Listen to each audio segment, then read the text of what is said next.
that's so important. Just like having a good, surrounding yourself with the right people, with the right energy. Yeah. And that's something that I've realized recently, because I'm a pretty naive guy, so I like everyone, and I like having like many people around me.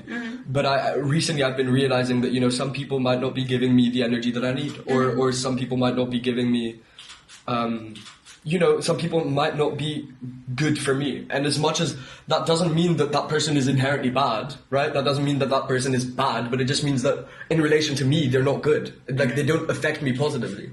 And so it's these things, like, in Arabic, there's this saying that goes, نفس نفسك وانت تبيبها فين تحط نفسك فين تسيبها. It basically means, it's pretty cool. It basically means, like, you're the doctor of your own soul, and where you put your soul is where it shapes itself. So if you decide to put yourself in a position surround yourself with friends who are messing around in class, who don't care, then eventually, regardless of whether you want to pay attention in class, regardless of whether you like school, regardless of whether you want to do well, you will be affected by their energy. And it's the same thing with having ambitious friends. Like, I surround myself with I'm privileged to have very ambitious friends. I surround myself with people who have high aspirations. And I feel so motivated to have people around me who want to achieve big things, because then I feel like I myself can do that. And it's so important to have that. I feel like in my past, I feel like everyone goes through this phase where you want to be friends with everyone, right? And like your goal is to have as many friends as possible, just because like it's fun and like there's a lot of people to talk to. But then like when you go through more important parts of your life, you realize, as like selfish as it sounds, you kind of have to be picky about who you spend your time with and who you give your energy to. Because if you give your energy to somebody who is just gonna kind of like negate it or bring it down, exactly, then you know that's going to waste. They're just not good for you. Exactly, they're not good for you, and that's not something that you should feel bad about. Like, you shouldn't feel like it's... You shouldn't feel obligated to be friends with everyone or to give your time to everyone. Exactly, you know? And you also shouldn't feel bad if like you're not friends with as many people and you're friends with like 2 or 3 people, like good friends with 2 or 3 people, if they're giving you the right energy. That's something that's like, it's not bad at all. And it's, in fact, it's even better for you as a person. It's so much better to surround yourself with people who complement your the best parts strengths. of you. Exactly. And there's this picture I saw on Instagram before yesterday, posted by Nate Robinson, who's a former basketball player, of Tupac Shakur with his ex next to him, his manager behind him, and like another friend of his behind him. And what's interesting is that his ex later on in his life filed a sexual assault case against him.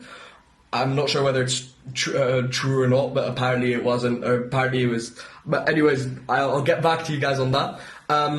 Then there's his manager who facilitated his assassination, and then there's the guy that killed him, who's quote unquote his closest friend. And they're on that picture of him chilling with his, you know, like close, like his circle. His circle, exactly.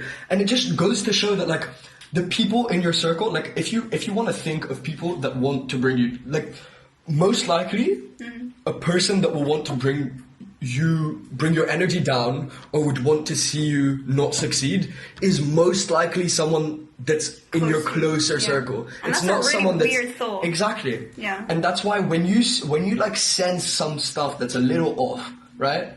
Then and you feel like, you know, they're not giving you the right energy and there's stuff that's off, then it's best for you. Yeah. For you personally, it's best to move away from that. And you don't have to justify it. Exactly. Yeah. I mean, no. you don't really, but if just so long you recognize that it's not the right energy for you, then you don't need to justify it at all. It's just because it's best for you. And I feel like there's such a stigma around that in our day and age. I think so, yeah. Because everyone's like, yeah, but you can't... People take it personally. Exactly. And it's nothing personal. Like, you know, someone who you don't click energy-wise with probably has a lot of other people that they do click with. But just because your two, like, combinations don't work, that doesn't mean anything bad against that person. It's just like...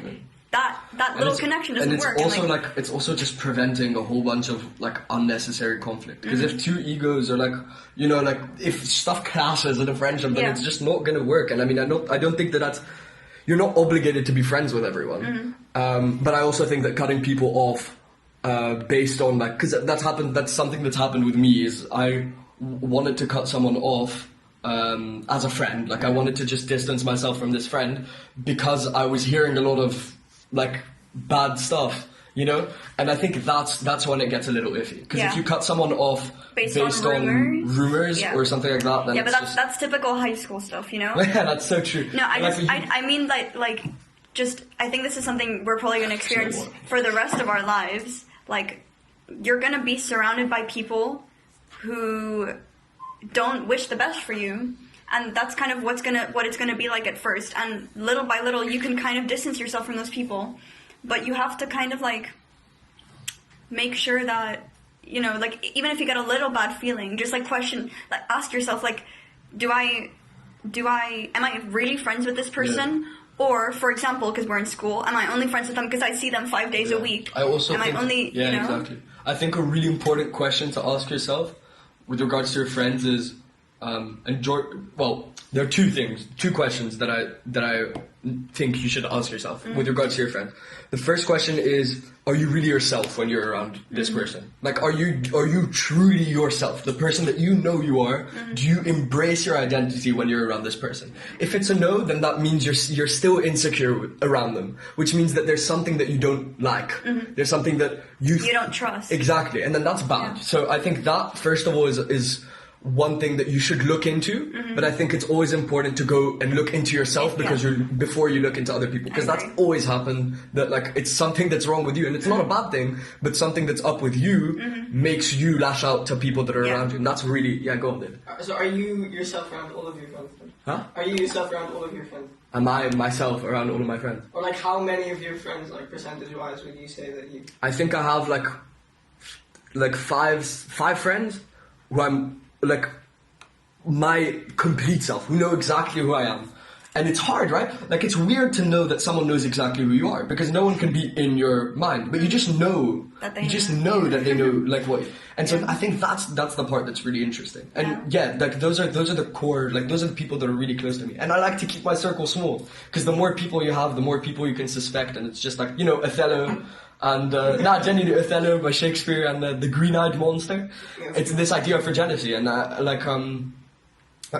he's the person that plants the seed of jealousy and makes it like grow and grow is his literal number 2. Number 3 technically. It's his closest friend, and that's what's so scary. But I think that's one really important question to ask. And then practically, so how do you tell whether your friend is really your friend? For me, something that's worked for me is when something good happens to me. And I got this from Jordan Peterson, who's some psychologist in the University of Toronto, psychology professor. So he says, if something good happens to you and you tell a friend, so something's good's happened to you, and you've told a friend, how do you think they're going to react? And try it out. Like, how do they react? Yeah. So if you say this is a very small thing, obviously, but I got a 7 for like math. Yeah. If you tell a friend, if they react in a good way, like if they say, bro, let's go celebrate, that's sick, like let's celebrate together. Because first of all, everyone hides the good stuff that happens in your life, because you don't want everyone to know, because then people get envious and stuff. So usually you hide the good stuff.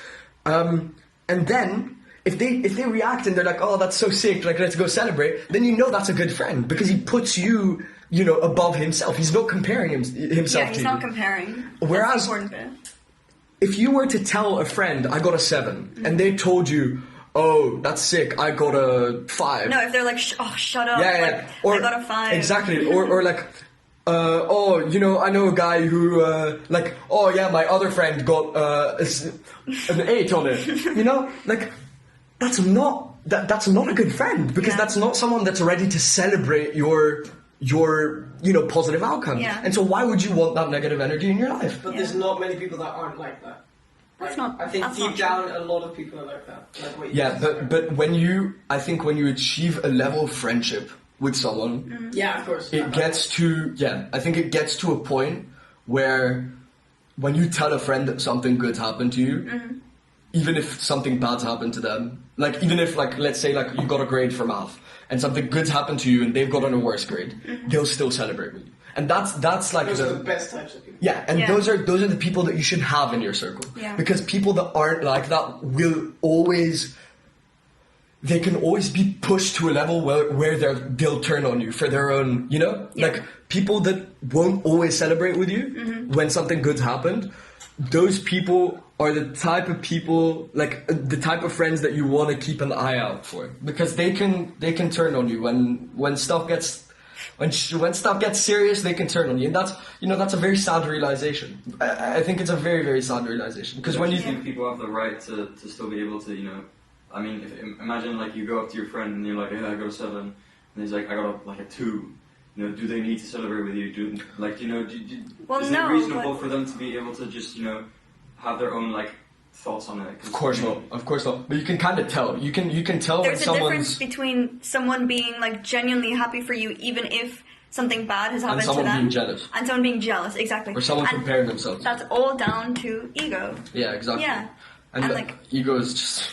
Ego is. We can do like 6 podcasts. Yeah, ego is insane. I mean, yeah. But in the case of friendship, it's it's so important the role of ego, because like at first, egos are kind of put aside to make friends at first. Yeah. Like when you're making a friend, you try to be as selfless as possible. You want to make them happy. Like you kind of. You try not to be selfish at all. Or when you get into a new relationship, and then as you progress more and more. If your ego is really, really like existent, if it's really big, then slowly it starts creeping in. It creeps back in again. You feel more comfortable showing who you are. Exactly. And that's what I mean by because for instance, with me, I know that sometimes my ego can get the best of me, and it's something that I try to control. Mm-hmm. And I think that's fine. I think that's something that's... Because it's weird that I admit that. But I think it's fine to admit it. No, it's so good that you recognize it. Yeah. It's very selfless of you to recognize it. Huh? And it's just isn't showing now because you're recognizing that. Yeah. Exactly. And so, the thing that I have with my closest friends, I'm not going to name them, but they know who they are, is that when my ego creeps in, when stuff gets serious and my ego creeps in and we have conflict... They always realize, and this is what I mean by when a friend really knows you, they always realize that it's my ego talking. Mm-hmm. And so they'll stay with me regardless of what happens. And I think that you get to a point in friendship where like everything that happens within the friendship and the personality of the person doesn't influence the friendship itself. Like you're so close to the person that regardless of who they, like their identity, let's say, like they can change as a person, but you still like appreciate them as people, Yeah. And I think I've had that with one friend, because I had a friend who had, a burst, like his ego flew up, and then it caused a lot of conflicts, obviously, but we, like all of my closer friends, we all stuck with him, and we all like stayed with him for the whole duration of his big ego that was causing a lot of problems. And eventually it comes back down, and the person is grateful for you to have stayed through all of that stuff. And I think those are the most important friends. And other friends, it's like, yeah, bro, you can go out with them, you can party, go to the cinema, stuff like that. But at the end of the day, not now, but not now because horeca's.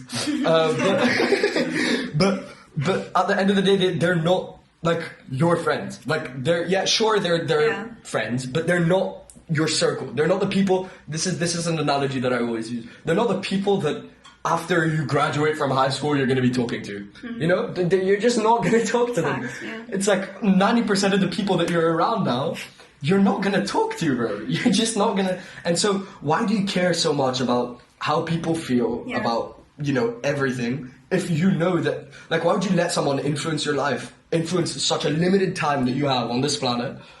And even more limited your high school years. High school years, just like because, whatever. Mm-hmm. I find it ridiculous. And so that's why I don't feel the need to care about what people think so much. And I think that lets me sort of embrace who I am. That lets you pick your friends as well. Yeah. Because you don't care about what everyone thinks. You care, or you want to have specific people care about you. Yeah. And that's 10 times better, because I feel like in that situation you can actually like choose people that'll benefit you into your life. Yeah, and I'm so comfortable with like my closest circle. I'm so comfortable with them. Like I feel like I'm, and I'm so lucky to have these people. And so many people don't have, because I have 5. Like 5's an insane amount.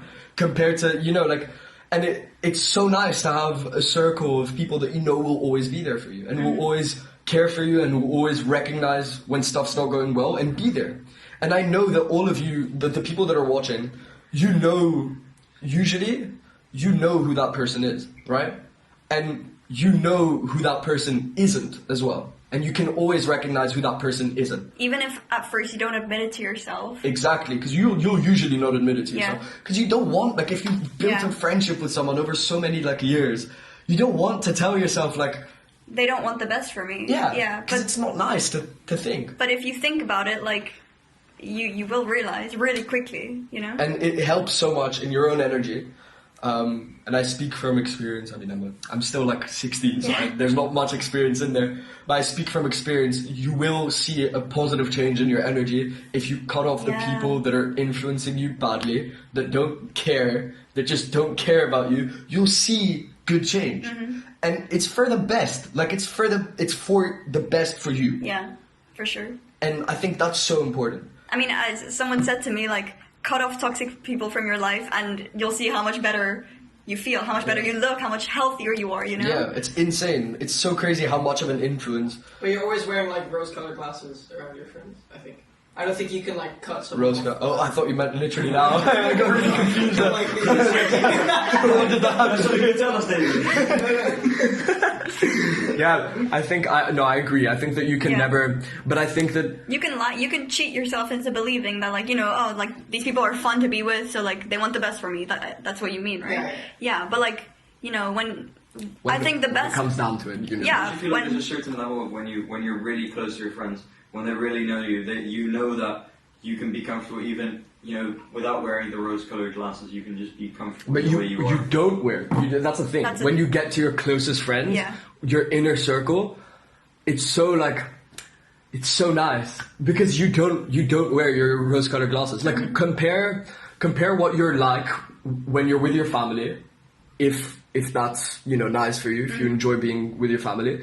Compare what it's like when you're home to when you're with your friends, and find which one is the closest in terms of how you behave. Yeah. And those are the friends that you feel the most comfortable around. Yeah. And that's the best, like, I think... That's a good way to tell. Yeah. And like, literally all the other people don't really matter. That's my, like, opinion on it. Like, you still have to be no, you still have to be a good person, you still have to be kind, and you still have to be open, because you'll always make new friends and you'll always make new valuable friends. Yeah, you can always have the chance of making that kind of connection with a new person. Exactly. But never undermine and never disregard your, like, circle. Because that's something that I see happen. And never feel the need to kind of give your time to people who don't make you feel your best. Yeah, exactly. Just you don't need it. Like, you don't need it. You should just leave.